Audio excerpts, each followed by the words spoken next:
Hello నమస్తే, welcome to Cube TV network. This is your Shani journalist. BCY party అధినేత రామచంద్ర యాదవ్ భారీ ఎత్తున ఏపీలో ఏ మూలకు చూసినా ఆయన ఫ్లెక్సీలు కటౌట్లే కనిపిస్తున్నాయి.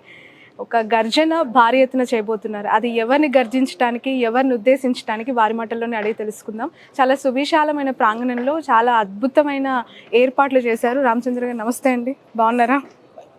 యాక్చువల్గా ఏ పొలిటికల్ పార్టీ సిస్టంలో అయినా కూడా వాళ్ళ పార్టీ ఫ్లెక్సీస్ అవ్వచ్చు, వాళ్ళ జెండాలు అవ్వచ్చు, వాళ్ళ కార్యాచరణకు సంబంధించి ఎక్కడైనా బోర్డ్స్ పెడుతూ ఉంటారు. But what is this? అన్నీ కనిపిస్తూ ఉన్నాయి. అందరి దేవుళ్ళ ఫోటోల దగ్గర నుంచి కుల దైవాలు, ఆరాధ్య దైవాలు అండ్ బీసీ నాయకులకి సంబంధించిన ఉద్యమకారులకు సంబంధించి అసలు మీ నినాదం ఏంటి? ఇంతమందిని అకామిడేట్ చేశారు. What is the secret behind this?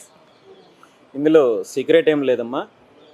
ముఖ్యంగా బీసీల యొక్క సమస్యలపైన, బీసీల యొక్క అభివృద్ధి కోసము, బహుజనుల యొక్క అభివృద్ధి కోసము, హక్కుల సాధన కోసము గత దశాబ్దాల కాలం నుండి పోరాటం చేసిన మహనీయులందరినీ కూడా స్మరించుకుంటూ వాళ్ళకి నివాళులు అర్పించడంతో పాటు వృత్తుల ఆధారంగా ఏర్పడిన కులాల యొక్క కులదేవతలను ఆరాధించడం ద్వారా, ఆ కులదేవతల యొక్క ఆరాధన ద్వారా ఆయా దేవతల యొక్క అనుగ్రహము, రక్షణ ఆయా కులాలకు, ఆయా వృత్తులకు ఉంటుందనే ఒక నమ్మకంతో ఈ దేవతల యొక్క ఆరాధన కార్యక్రమంతో పాటు సామాజికంగా ఏదైతే వృత్తుల ఆధారంగా ఏర్పడిన కులాలను ఏకం చేయడానికి ఆనాడు శ్రీకృష్ణ భగవానుడు కులాంతర వివాహాలకు నాంది పలికి జాంబవతీ దేవిని వివాహం ఆడారు. కాబట్టే ఈ బీసీలకు సంబంధించిన కార్యక్రమంలో, బీసీ సింహగర్జన కార్యక్రమంలో అలాంటి ఒక చారిత్రాత్మకమైన కార్యక్రమాన్ని కూడా నిర్వహిస్తున్నాము. శ్రీకృష్ణ జాంబవతుల కళ్యాణోత్సవము ఈ కార్యక్రమం మొదలయ్యేక ముందు నిర్వహించి తద్వారా సమాజంలో ఉన్న అన్ని కులాలను ఏకం చేయడానికి, అదేవిధంగా చైతన్యం తీసుకురావడానికి ఇలాంటి కార్యక్రమాలని తీసుకోవడం. చివరి నిమిషం వరకు కూడా కంప్లీట్గా ఈ సభని అడ్డుకోవటానికి, ఆపటానికి విశ్వ ప్రయత్నాలు జరిగాయి. ఎట్ లాస్ట్ సక్సెస్ హైకోర్టు వాళ్ళకి డైరెక్షన్ ఇచ్చింది అని చెప్పి మీరు మార్నింగ్ ఒక మెసేజ్ పాస్ చేశారు. అసలు ఏంటి వెనక ఏం జరుగుతుంది? మిమ్మల్ని అనగదొక్కడానికి, మీ సభల్ని అడ్డుకోవటానికి ఎవరు ప్రయత్నం చేస్తున్నారు? ఇది బహిరంగ రహస్యమే. గత 20 నెలల కాలం నుండి ప్రభుత్వం చేస్తున్న ప్రజా వ్యతిరేక విధానాలపైన, అదేవిధంగా బలవంతపు భూసేకరణ పైన, అదేవిధంగా బీసీల పైన జరుగుతున్న దాడులపైన పూర్తి స్థాయిలో బీసీవై పార్టీ పోరాటం చేస్తుంటే దీన్ని ఏదో ఒక రకంగా అడ్డుకోవాలని అనేక రకాలుగా ప్రయత్నాలు చేస్తున్నారు. తప్పుడు కేసులు పెడుతున్నారు, అడ్డుకుంటున్నారు. అయినప్పటికీ కూడా ఎక్కడా రాజీ లేకుండా ముందుకెళ్తున్నాము. అదేవిధంగా ఇప్పుడు తలపెట్టిన బీసీ సింహగర్జన బహిరంగ సభను కూడా అడ్డుకోవడానికి ప్రభుత్వం అనేక కుట్రలు చేసినప్పటికీ కూడా చివరికి గౌరవ హైకోర్టు వారి అనుమతితో ఈ సభను నిర్వహిస్తున్నాము. బీసీలు మాకు వెన్నెముక, మాకు బ్యాక్ బోన్ అని చెప్పుకునే తెలుగుదేశం పార్టీ, ముఖ్యమంత్రి చంద్రబాబు నాయుడు గారు గత 40 సంవత్సరాల నుండి బీసీలను వంచిస్తూ, నమ్మక ద్రోహం చేస్తూ ఈరోజు బీసీల హక్కుల కోసము, బీసీల యొక్క సమస్యల కోసము పోరాటం చేస్తుంటే ఈ కార్యక్రమాలను కూడా అడ్డుకోవడానికి ప్రయత్నం చేస్తున్నారంటే బీసీల యొక్క సమస్యల పైన, బీసీల యొక్క అభివృద్ధి పైన ముఖ్యమంత్రి చంద్రబాబు నాయుడు గారికి ఎలాంటి చిత్తశుద్ధి ఉందో ఈ రాష్ట్రంలో ఉన్న బీసీలు అర్థం చేసుకున్నారు. ఖచ్చితంగా దీనిపైన ముఖ్యమంత్రి చంద్రబాబు నాయుడు గారికి కావచ్చు, తెలుగుదేశం పార్టీకి కావచ్చు, బీసీలను మోసం చేస్తున్న ప్రతి రాజకీయ పార్టీని బుద్ధి చెప్పడానికి ముందుకొస్తారు. ఆ దిశగా చైతన్యం తీసుకురావడానికి బీసీవై పార్టీ కృషి చేస్తుంది. రైట్, మీకు రైట్ సైడ్ స్టేజ్ పక్కన చూసినా అండ్ లెఫ్ట్ సైడ్ చూసినా కూడా మీ ఫోటో, మీ ఫ్లెక్సీస్ పక్కన జ్యోతిరావు పూలే కావచ్చు, సావిత్రిబాయి, అంబేద్కర్, ఇలాంటి అందరి, మన అల్లూరి సీతారామరాజు, భగత్ సింగ్, ఇలాంటివన్నీ కనిపిస్తూ ఉన్నాయి.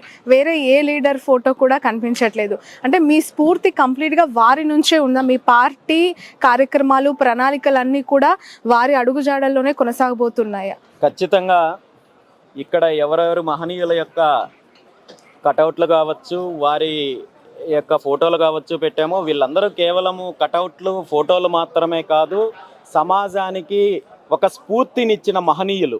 అదేవిధంగా సమాజంలో వెనుకబడిన తరగతులు, బహుజనుల యొక్క అభివృద్ధి కోసము, హక్కులను సాధించడం కోసము పోరాటం చేసిన మహనీయులను కాబట్టే వాళ్ళ యొక్క స్ఫూర్తిని, వారి యొక్క జీవితాన్ని ఆదర్శంగా తీసుకునే విధంగా, ప్రజల్లో చైతన్యం తీసుకునే విధంగా ఈ కార్యక్రమాన్ని ఏర్పాటు చేయడం. రైట్, కంప్లీట్గా ఈ స్టేజ్కి అటు సైడ్ ఇటు సైడ్ సీటింగ్ అరేంజ్మెంట్ చేశారు.